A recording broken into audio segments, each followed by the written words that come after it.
So when thinking about what kind of common mental health issues affect new mums, I think it's important to first recognise the huge changes that people are experiencing at this time. When you're first pregnant, you might find that things change for you socially. You might be feeling very unwell, and there's a huge weight of expectation on you as well. If you work, it might be that your work is affected, and your relationships begin to change.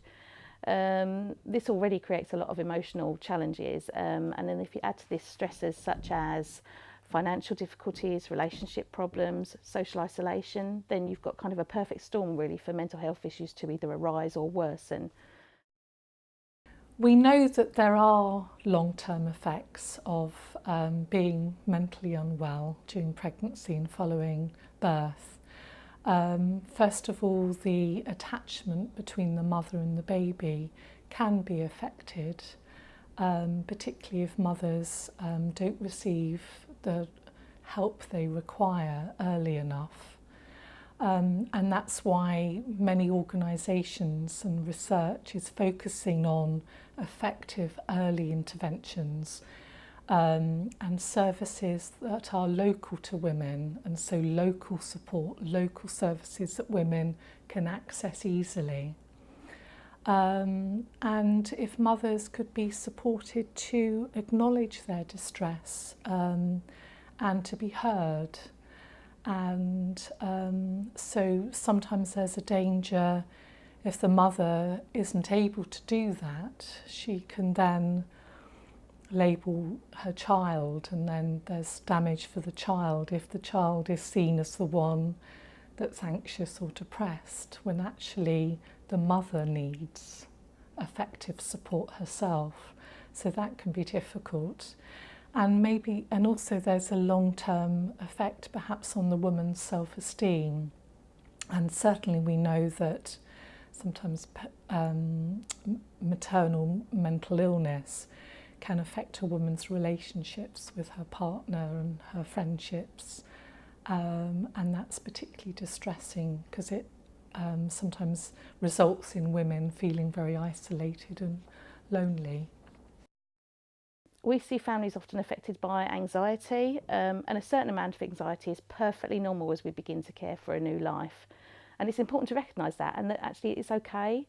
But sometimes these anxieties grow to an extent that it stops families from doing the everyday, like leaving the house, or they see danger everywhere, and it's a very clear and present danger, and it can become quite disabling. We sometimes see symptoms of OCD or a worsening of existing OCD. Depression can affect some families as well. We're all familiar with the baby blues, usually seen just in the first week of baby's life. However, for some mums, this continues and can become quite an enduring mental health issue, affecting all aspects of life, including bonding and attachment with baby. It's important to also note that this can affect dads too, and the ripple effect of this on mum and dad can go throughout the family. For me, it really started after I'd given birth, and I couldn't really process what had happened to me. I was physically traumatized, and I was also emotionally traumatized, because I didn't know that there was any such thing as birth trauma. I didn't know that that's what I was experiencing. So I was having flashbacks, I was having nightmares around my birth, I was having a lot of difficulty processing and understanding how birth had unfolded like that, and how this could be, in inverted commas, normal, because I didn't feel normal. And that was having an impact on how I could bond, feed my baby. I was wanting to breastfeed, and I just couldn't get into a rhythm with that. And I felt really isolated. So through that journey, pregnancy part of it, I felt like I'd done everything I could, but it was actually in the birth stage of my journey that everything seemed to unravel. And because I wasn't aware that that could happen, I had heard lots of, scary stories around birth. So I just thought, well, this is what happens. Birth is difficult and you just have to get on with it. Well, in my head, I had a scenario of what a pregnant should be like, what you see on TV and what other people tell you, and how delightful a delivery of a baby was. And it was not what I pictured it at all. So I was quite affected quite a bit. I was quite traumatised. I was like, oh no, it hasn't gone how it was meant to. And my mind just was very overwhelmed. I became very anxious and distressed by everything, to be honest. I got quite negative thoughts as well after having my child, that, you know, my child has done this to my body. So it took me a while to come to terms that it's okay and it was natural. The pregnancy was quite hard. I only found out halfway through that I was pregnant. So 4.5 months in, I went to Medoc because I kept being sick and I was having quite a few problems. I wasn't eating. I was just so ill and I couldn't do anything. So because I kept being sick, we went to the hospital. I went to A&E and then they sent me to Medoc. Waited for 4 hours, and then they said that I was pregnant. And before that, I'd been diagnosed with gastritis instead. So they told me gastritis for 4.5 months, and then it turns out I was pregnant. I didn't cope at all. I got really quite depressed, to be honest. I didn't have any support or help. So I was suggested to go to my GP, and I did ask for help from the GP. But they wouldn't give me no support. They said just ring a telephone number and do a bit of 6 sessions on the phone for some therapy help, for counselling. Didn't do me any help at all, to be honest. I was quite left on my own, and that's when the anxiety and depression got worse, to be honest. My mental health was very up and down. So at first it was all new and exciting, and it didn't help that I had preeclampsia, but I was in the hospital, so like I was still being looked after. It wasn't just me. Mum was there all the time. If I needed to sleep, Mum said, you can sleep and I'll look after her. So that was all right. It wasn't really until after New Year, which is when I started feeling quite down with baby blues. And then it turned out it was postnatal depression. I didn't feel like I was bonding with her. I have to say I didn't cope very well. There was a level of functioning that happened with me because I was a mother and I was predominantly the sole caregiver because my husband was working full time. So there was a lot of having to sort of cope, having to get up, get myself ready, get my baby ready, who by then was a toddler. And functioning things like keeping the meals going, the shopping going, but internally I wasn't functioning and I was really starting to break down. So I started to notice that I would have these quite extreme mood swings. I was having real snaps, like just couldn't cope with something like shoes being in the wrong place, or something totally random and unrelated. Real difficulty in wanting to get out and about, but really trying to because I felt it was for the best. Difficulty connecting with my child, really being able to see them and hear them. And internally as well, real doubts about my own ability to be a good mother, starting to have thoughts that my family would be better off without me, that, my child, obviously I wasn't a good mother because I'd then have guilt when I had like a moment where I thought I can't do this, then I'd have guilt and shame, and then the thoughts would come into my mind that actually I'm not a great, I'm not a great mum. My child, my family would be better off without me. And so I really started to notice a decline. And it was at that point that I realised that something wasn't right. There was something actually much more going on. So I made the decision to self-refer. I went to my GP and I asked for talking therapy because I felt intuitively that was the right thing for me. I was initially diagnosed with postnatal depression, and I was given a sort of extended term of CBT talking therapy. So I think we had about 12 sessions, which is quite long for CBT. And I knew somewhere that I wasn't depressed, which is why I'd asked for the talking therapies. I think the depression had come as a sort of secondary aspect of feeling powerless in the midst of my other emotional difficulties, the intrusive thoughts, these, really difficult mood swings, and the real sort of battle to survive in my own mind to keep going.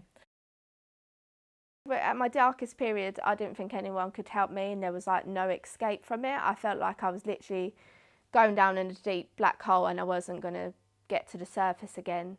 It wasn't until them as a service, Family Action, came in and they sort of gave me that rope to cling on to, and I managed to pull myself out of the hole. That's what really helped me. If I didn't have a support network like that, whether it be Family Action or somebody else stepping in, I don't think I would have been able to move forward. I would have been in a very dark place for a long time. Well, regarding befriending offers, we go into the houses and we offer as a befriender, obviously after training. We go in and we offer 2 to 3 hours support a week for the family. And we go into their home and we've already set targets normally at the beginning, and they normally generally meet them targets. And the targets might be to encourage mum to sort of play with a child. A lot of these mums don't know how to bond with their babies because they're so wrapped up in their own depression that they're unable to do so. So really sort of encouraging them to sort of bond with their baby. Taking them out as well, which is another thing, taking them to community hubs, mother and baby groups, this sort of thing really does help. So when we leave them, we normally support them for about 6 months. When we leave them, we do find that this kind of empowers them to carry on that, to do it themselves. All of them things matter, but sometimes we go into a home and all they want to do is offload on you, and you become a listening ear, which is fantastic because you're there for them. They kind of unload week after week, and it helps them, their mental health, and it helps them feel better. No, we're not trained counsellors, but we have a listening ear, and part of the training is to become an active listener. So by the end of it, hopefully we have made a positive impact on their lives. I did go through those talking therapies, and I found them very useful in helping me navigate that space going into birth, and then having them again after birth as well to try and transition through. It wasn't a specialist perinatal service. I don't know why, but it was geared to the fact that I was pregnant and I was a mother. So it was in tune with where I was, though it wasn't a specialist service at the time. And I didn't transition through after birth, after my second birth, to a specialist service either. So I'm not sure why that is, but I think had that been more tied together, because it was separate from my midwife care. So this wasn't a tied in service that I was receiving, but it was useful in helping me get through that really challenging time. And I was really adamant as I made my recovery that things could and should be better. So I've been working with my own sort of peer support groups and own courses to support women going into birth, to have tools, information, hopefully not going into that space as I did where they end up traumatized, understanding the emotional process of birth, because birth is a whole approach that's about them, it's about their babies, it's about their families, and it's not just a moment where your baby comes out, but it's a much bigger thing. So giving them tools and techniques to be able to protect some of their own emotional well-being, and also offering free support groups for those who've had trauma, a place to come and just safely talk and start their journey of validation, and then we signpost them on. And also for those who are pregnant who want to just start to have conversations, and realistic conversations, nourishing conversations around the journey, so that we start to have a bit of a community sharing the knowledge we have as, you know, women, as families together. Yeah, so Tranquil Birth started totally change of course for me, and it was about really starting to consider women's emotional experiences through the whole journey, from pregnancy into birth itself, but also after birth as well, because I found that when I was coming into my first birth, it was very fragmented. You know, there was pregnancy, then there was going to be this thing called birth, and then we were going to be parents, but no one had sort of tied it together. And what I've found over my journey is that, of course, everything is linked. You know, how you feel in your pregnancy is going to affect how you feel in birth. How you feel in birth is going to affect how you start life as a family for you, your child, and all those around you. and just trying to bridge some of those gaps, and start to offer tools and techniques and ideas for people to feel nourished. You know, all the things I wish I'd known 8 years ago that I've been lucky enough to come across now. There are a range of online resources for women. For example, there's Net Mums, which is sometimes controversial. There's lots of opinions posted on the Net Mums websites, but there's also supportive networks like Helping Women with Depression. And there's also the Perinatal Toolkit. So it's about resources again for women and practitioners. So what to expect post-birth, because I think new mothers particularly, it's a completely new experience and they don't always know what to expect. To new mums, I'd give advice about no one knows what they're doing. They learn as they go. You have help with all the people around you. You have help, whether that's your mum, whether that's your brother, sister, whoever it is, you have help around you. My advice for any mother that's going through whether early pregnancy or just about to have a baby, my advice would be to them, you know, don't feel ashamed. It's natural what you're feeling. A lot of people go through it, and ask a midwife or ask your GP, is there a service in the area that can give me some help and support? Find a befriender and they'll help you out along the way. Don't be afraid to ask for help. There is a lot of pressure, so your own emotional well-being is partly to do with those, you know, the services you have around you, but also there are things that we can do. I think having an awareness of what's happened for you in terms of your mental health or emotional health prior to this space, and just starting to tune into what that might be, that can be helpful for women, something they can do. Knowing who your supporters are going to be and trying to get things in place before you become a parent. So if you've got a friend you know you can call on difficult days, someone who's going to check in with you, who's going to be your go-to people, your go-to person. And I think also knowing that you, as a woman going into birth, are important. You are probably, you know, the most important aspect of that journey, and taking care of yourself and meeting your own emotional needs isn't a selfish thing, because we put so much energy into our babies, of course we do, but our babies need us. So we need to really tune into what makes us feel good, you know, making sure that we are taking a walk outside sometimes if we can.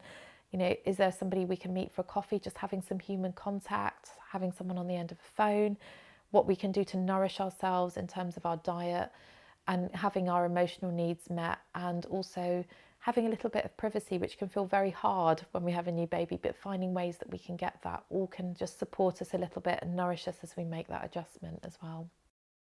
If, you know, there are a lot of anxieties and concerns, to raise them, to talk about them is really important.